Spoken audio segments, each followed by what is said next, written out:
I went through my daily routines in the lookout tower, high above the forest, the way I always did, without thinking, until one small moment made me stop.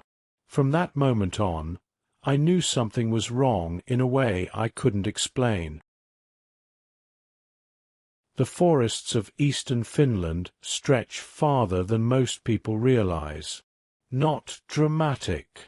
Not the kind that climb mountains or frame postcard views. These woods are flat, dense, and seemingly endless. Pine and spruce packed tightly together, broken only by narrow gravel roads, occasional clearings, and long, silent stretches where nothing moves unless the wind decides it should. This was one of those places. I had worked here for nearly 12 years. My name is Yuka, and I was a forest ranger, stationed at a fire lookout tower, deep inside the reserve. The tower stood on one of the few natural rises in the area, just high enough to see above the treetops. From up there, the forest didn't look wild or chaotic. It looked orderly, uniform, like a single, unbroken surface stretching toward the horizon. The job was simple, at least on paper. I monitored the forest, watched for smoke, and reported anything out of the ordinary. Most days, there was nothing to report. Weeks could pass without a single incident. That was the point. If something did happen, it needed to be caught early, while it could still be contained. My shifts followed a rhythm I had learned to trust. I arrived in the afternoon, climbed the tower, checked the equipment, and wrote the date and time in the logbook. I lived alone during my shifts. The nearest village was more than an hour away by car, reachable only by a narrow road that wound through the trees and disappeared behind me every time I arrived. Mobile reception was unreliable at best. The radio worked most of the time, though even that depended on the weather. I didn't mind the isolation. I had grown up not far from here, in a smaller town where the forest was never something you visited. It was something you lived alongside. Silence was familiar to me, comfortable. Over the years, I had learned its rhythms, the way birds settled as evening approached, the way the wind moved differently depending on the season, the way the forest seemed to pause before nightfall, as if gathering itself. The tower was old, but well maintained. Narrow stairs wound upward, each step creaking softly underfoot. From the platform at the top, the view was unobstructed in every direction. On clear days, you could see the forest ripple outward for kilometers, broken only by distant lakes that reflected the sky like dull mirrors. Sound behaved differently up there. Down below, the forest absorbed noise. Up in the tower, even small sounds carried, the scrape of a chair, the closing of a door, the faint hum of the radio. At night, the wind brushed past the structure, sometimes strong enough to make the tower sway just slightly. Not enough to be dangerous. Just enough to remind you where you were. It was early autumn. The long northern summer had finally faded, leaving behind cooler air and shorter evenings. The days were still bright enough, but the darkness came more quickly than it had just weeks before. When night arrived, it felt heavier, more complete. That evening began like any other. I climbed the stairs of the tower slowly, listening to the familiar sounds of wood and metal beneath my boots. Inside, everything was where it always was. The desk, the chair, the logbook open to the next blank page. From up there, the forest looked calm. unchanging, predictable. And yet, as the sun dipped lower and the shadows stretched longer between the trees, I became aware of a familiar feeling, one I had known since childhood, one that didn't come from fear, but from attention. Not because anything had changed out there, but because I had stopped looking at it the way I always had. I stood by the window a little longer than usual, listening, aware of the quiet in a way that felt new, without knowing why. The next morning begins the way my mornings usually do. I wake before the light reaches the tops of the trees. The tower is cold, the air still enough that every movement feels louder than it should. I put water on the stove and step outside onto the platform while it heats, letting my eyes adjust to the pale grey of early day. The forest is awake. Birds move between the trees below me, quick and purposeful. Something larger shifts farther out, unseen but unmistakable in the way branches part and settle again. Wind passes through the canopy in uneven waves, rising and falling without pattern. I stand there until the water boils, listening. Back inside, I pour the coffee and open the logbook. Date, time, visibility.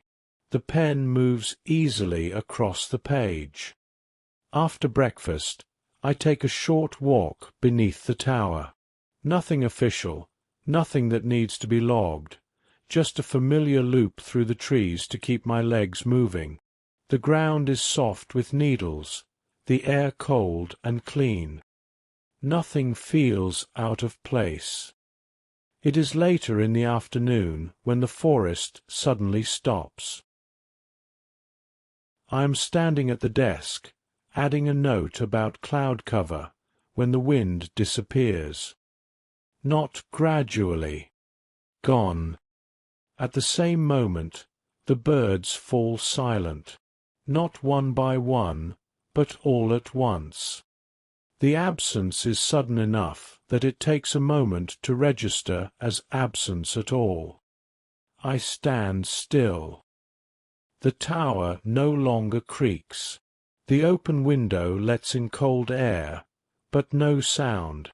My own breathing feels intrusive in the quiet.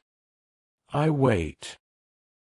When the forest starts again, it does so without warning. Wind returns. A bird calls sharply, followed by another. A local pocket of still air, I tell myself. That night, I think about it longer than I expect to. The next day follows the same rhythm. When the silence comes again, I notice it immediately. I open the window wider and lean out, listening. When the sound returns, I turn back to the desk. In the margin of the logbook, beneath the official entries, I add a small note. Brief period of total wind and wildlife silence. Repeated from previous day. The third day, I wake more alert than usual. When the afternoon approaches, I catch myself glancing at the clock. The silence comes again. This time, I look at the clock as it begins, not to measure it, just to place it in time. I know that the moment I start measuring it, I will have to treat it as something real. When the forest resumes, I look again. I consider writing it down, then decide not to. I close the logbook and set the pen aside. Whatever this is, it has happened more than once. And I know I will be watching for it now. The days begin to settle into a rhythm I do not remember choosing, shaped by a moment in the afternoon I now expect, even when I tell myself not to. I still wake early. I still make coffee. Wind moves through the treetops.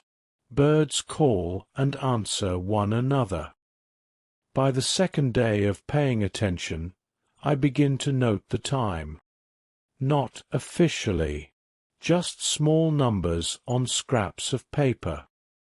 The silence arrives regardless of weather. Rain stops with it. Wind vanishes.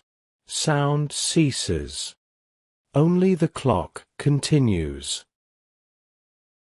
The next time the silence comes, I am already watching the clock, aware of what I am about to check, even as I tell myself not to expect anything. I do not move. The second hand advances, steady and indifferent. The sound of the mechanism feels too loud. When the forest begins to move again, the sound returns so suddenly that it makes me flinch. I look back at the clock. The silence has lasted exactly as long as it did the day before. I check again. There isn't one. This is not coincidence. The silence has a shape.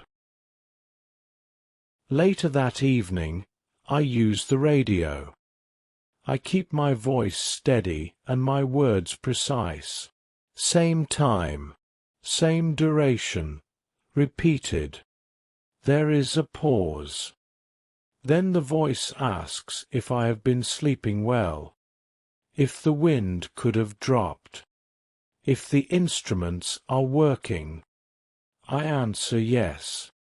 The voice tells me to report again if anything changes. When the transmission ends, the tower feels quieter than it did before. After that, the days continue. I learn where the silence fits. I stop mid-task when it arrives. I resume when it leaves. There is no relief when it ends. Only waiting. At some point, I realize that I am no longer asking when it will happen. I am only aware of when it is about to. One afternoon, I leave the tower for a walk through the forest. This day, the silence does not come. At first, I feel relief, then confusion. Minutes pass. Too many. Then the silence arrives again. The forest closes in. The silence lasts as long as it always does. When sound returns, it brings no relief. Only a deeper uncertainty.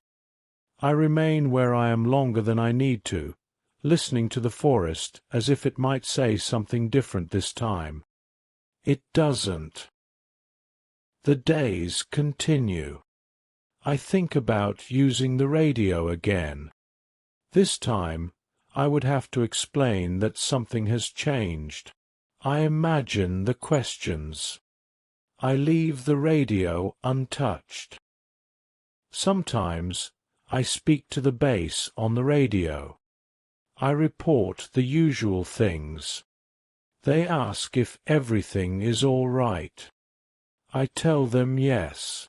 Everything is as it usually is. The forest remains unchanged, indifferent. Some things do not reveal themselves by being watched closely. They simply continue. The work continues. There are no fires, no smoke.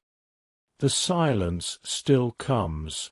I walk the paths beneath the tower. I listen. This was Shadows of the North. New stories every week.